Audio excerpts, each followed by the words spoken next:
क्या आपने कभी सोचा है, सरकार कहती है हर गरीब को उसका पूरा राशन मिलेगा, मशीन कहती है जीरो चीटिंग फुल ट्रांसपेरेंसी।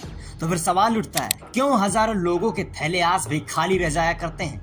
क्यों गरीब को उसका पूरा हक नहीं मिलता, जबकि सिस्टम पूरी तरह से डिजिटल हो चुका है? क्या टेक्नोलॉजी फेल हो चुकी है, या फिर कहीं कोई ऐसा खेल चल रहा है जिसके बारे में जनता को जानबूझकर अंधेरे में रखा जाता है? आज हम इस वीडियो में आपको वो सच बताने जा रहे हैं जिसे सुनकर आप सोचने पर मजबूर हो जाएंगे कि कहीं ये टेक्नोलॉजी आपके हक की सुरक्षा का हथियार है या आपके हक को लूटने का नया तरीका। दोस्तों, सबसे पहले समझते हैं कि सरकार ने EPOS यानी electronic point of sales machine क्यों लगवाए। दोस्तों, सरकार का इरादा साफ था, भ्रष्टाचार को खत्म करना। फिंगर लगाइए, मशीन बताएगी कि आपको कितनी मात्रा में राशन मिलेगा, और ट्रांजैक्शन तभी पूरा होगा जब उतना ही राशन इलेक्ट्रॉनिक तराजू पर। इस व्यवस्था को जीरो चीटिंग फुल ट्रांसपेरेंसी के नाम पर लागू किया। लेकिन सवाल यही है, अगर सिस्टम इतना पारदर्शी है तो फिर घटतौली कैसे हो रही है? असल खेल यहीं से शुरू होता है। कई कोटेदार तकनीक को मात देने लगते हैं। कई जगहों पर कोटेदार पहले से अलग अलग बोरियों में राशन भर कर रखते हैं।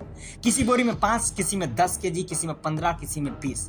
अब मान लीजिए कोई अनपढ़ या फिर कम समझ वाला व्यक्ति आता है जिसे सिर्फ इतना पता होता है कि उसे परिवार के हिसाब से 35 kg राशन मिलना चाहिए। वो मशीन पर फिंगर लगाता है, ट्रांजैक्शन शुरू होता है और कोटेदार इलेक्ट्रॉनिक तराजू पर अपनी इन तैयार बोरियों में से कोई बोरी रख कर वजन को मैच कर देता है। मशीन को लगता है कि ट्रांजैक्शन पूरा हो चुका है, लेकिन असल खेल तब होता है। ट्रांजैक्शन के बाद कोटेदार ग्राहक से कहता है, जाओ अपना राशन बोरियों में भर लो। इस प्रक्रिया में कई बार लोग कंफ्यूज हो जाते हैं और उन्हें असली मात्रा कम दी जाती। इतना ही नहीं, कई मामलों में तो रसीद तक नहीं दी जाती, यानी ग्राहक के पास कोई रिटन प्रूफ ही नहीं रहता। सीधे शब्दों में टेक्नोलॉजी को सामने रखकर पीछे से ह्यूमन मैनिपुलेशन किया जाता है, और ये सिस्टम का सबसे बड़ा लूपहोल। और दोस्तों, ये केवल नैतिक गलती नहीं बल्कि एक गंभीर कानूनी अपराध। जरा सोचिए, आपके हिस्से का राशन 35 kg है, लेकिन आपको 30 kg मिला। क्या ये छोटी गलती है? नहीं, ये सीधा उल्लंघन है। NFSA national food security act, TPDS targeted public distribution system और लीगल मेट्रोलॉजी एक्ट, इन कानूनों के तहत कम तौलना एक दंडनीय अपराध है। इसमें जुर्माना, लाइसेंस सस्पेंशन और कई बार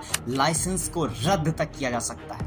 यानी ये एक्ट केवल कागजी नहीं बल्कि इनफोर्सेबल कानून। अब सवाल उठता है, आम नागरिक क्या कर सकता है? क्योंकि बिना सबूत कोई भी शिकायत हवा में गुम हो जाया करती है। सबसे पहले हमेशा मशीन से निकली रसीद ले। राशन तौलते समय वीडियो बनाएं। स्केल की रीडिंग और बैग दोनों एक ही फ्रेम में होने चाहिए। गवाह रखने चाहिए। लाइन में खड़े लोगों का नाम और नंबर लिखें। बार बार होने वाली घटतौली को रिकॉर्ड करें और एक पैटर्न बनाएं। याद रखिए, कानूनी लड़ाई का सबसे मजबूत हथियार होता है सबूत। अब बात करते हैं कि शिकायत दर्ज करने का रास्ता। दोस्तों, यूपी जैसे राज्यों में आपके पास कई विकल्प। डिस्ट्रिक्ट सप्लाई ऑफिसर को लिखित शिकायत दें, सबूत लगाएं और receiving number. Number 2, helpline number 1967 या फिर 14445 और टोल फ्री नंबर 1800 पर कॉल करें। नंबर 3, जन सुनवाई पोर्टल पर कंप्लेंट दर्ज कर सकते हैं। नंबर 5, NFSA ग्रीवेंस पोर्टल पर DGRO के पास मामला को भेजा जा सकता है। घटतौली अगर वजन से जुड़ी तो लीगल मेट्रोलॉजी डिपार्टमेंट में अलग से केस डाल सकते। Consumer helpline 1915